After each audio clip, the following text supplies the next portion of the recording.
Hey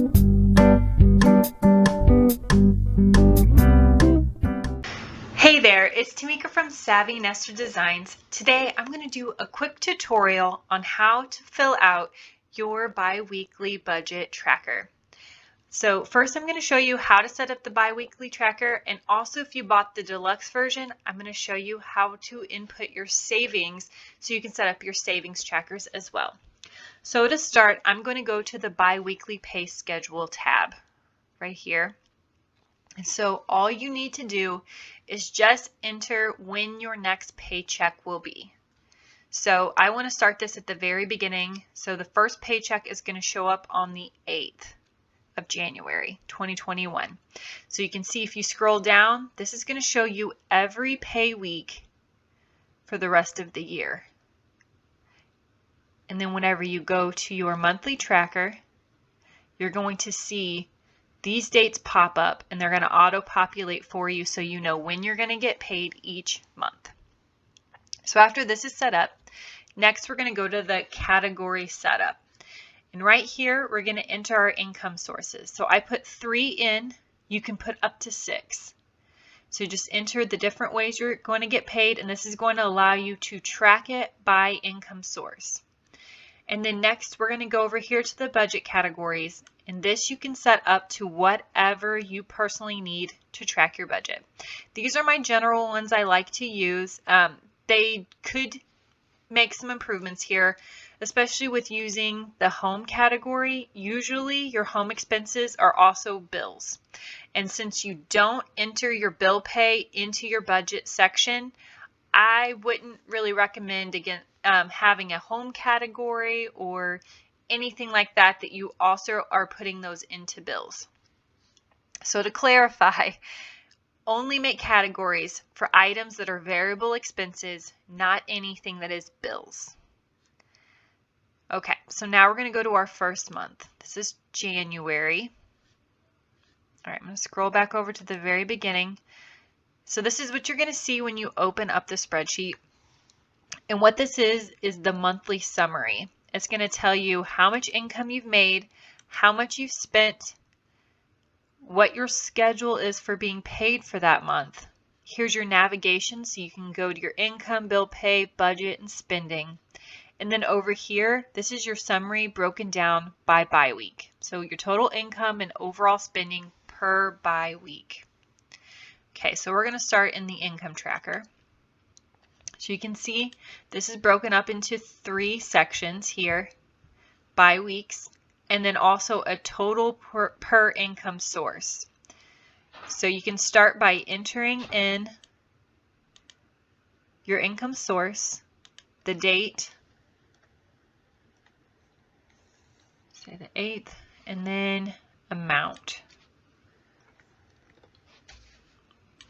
Okay, so that's going to show up here on the side. This is your total income for all 3 pay periods, and that's going to show you how much you made per bi-week.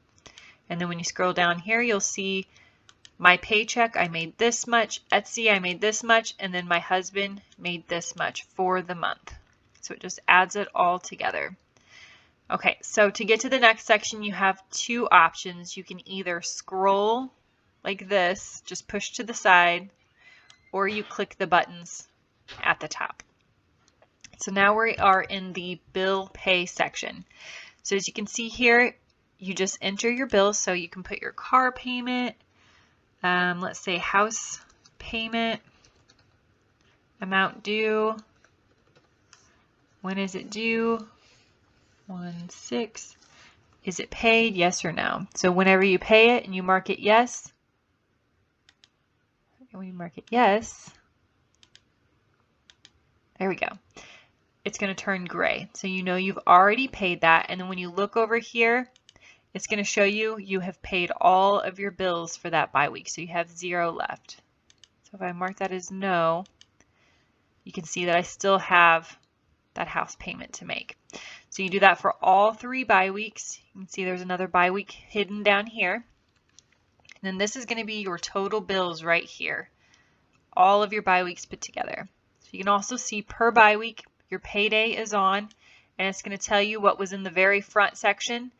This one's January 8th is when you'll be paid, and this is January 22nd when you'll be paid. And then this is the total amount that you've entered per section. Okay, now we're going to move on to our budget. Okay, so your budget is also broken down into by weeks. So you have week 1, week 2, and then all the way down here, you have week 3. So that third week is kind of hidden since you won't be using it as often. Okay, so when we're filling in our budget, what we want to do is look over at our bi-week totals here. Week 1, week 2, week 3. Okay, so this is our income. So we know how much we have available to spend. This is how much, if you add your budget amount and your bill pay amount, this is how much you've totaled for that bi-week so far. So that means you still have $622 that you can put into your budget.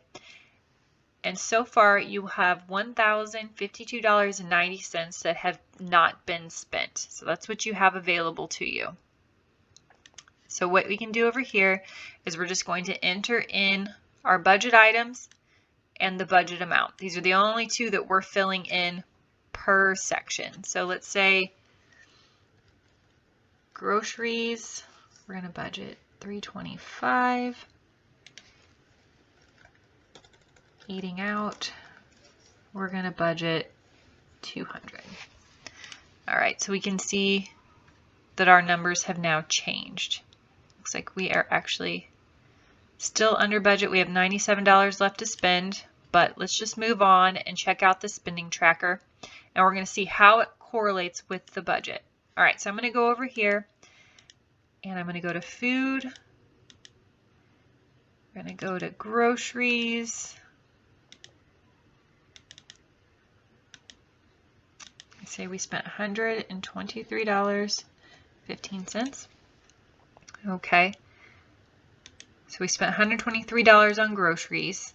If we go back to the budget, we go down to the food section, and look, it's been entered here.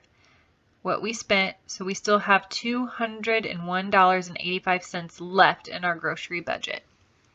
So it's going to go from the spending tracker back to the budget, so you can see those totals here. Okay, so that is all the components. You can see that this has changed based on the fact that we spent that amount. And then if we want to, we can go all the way back to the monthly summary, and that's going to show us how much we've spent and how much income we've made. Okay, so that's it if you have just purchased the bi-weekly budget. If you also purchase the whole deluxe set, the bundle, you're going to want to stay for the savings. So here is the savings setup. So what you're going to do first is you're going to set the date.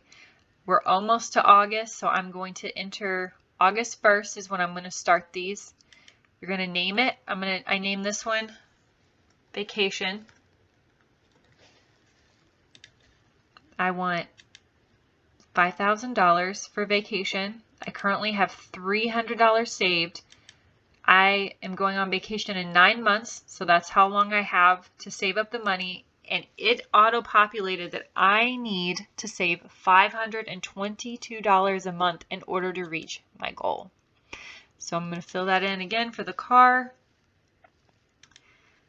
So I want $30,000 for a car. I have $2,000 saved up. I want to have a car in 2 years. I need to save up $1,167 a month in order to reach my goal. So I'm going to go over to the savings tracker, and here is the savings summary. This is going to show you all of the different trackers you set up. As you can see, there's 10 here. Your goal, the current amount you have saved, and what's remaining. And we can just add a payment here. So I'm going to add $1,000 to the vacation. That puts my balance up to $1,300. And it means I still have $3,700 left to save. If I go click over here, I can go directly to my car tracker, savings tracker. Okay, so I'm going to enter, let's say $2,000. That brings my balance up to $4,000, which means I still have $26,000 to save. So that's just a demonstration on how to use the savings tracker as well. So that is it for this video. If you have any questions, reach out to me at savvynester@outlook.com, or you can reach out to me via Etsy messages on Etsy under my shop, Savvy Nester Designs. You can also leave questions under this video here on YouTube. And the best way that you can support my small business is by leaving a review after you've purchased an item so that other customers can know exactly what they're getting themselves into. All right, so that is it for me. Thank you so much for all of your support and have a great day.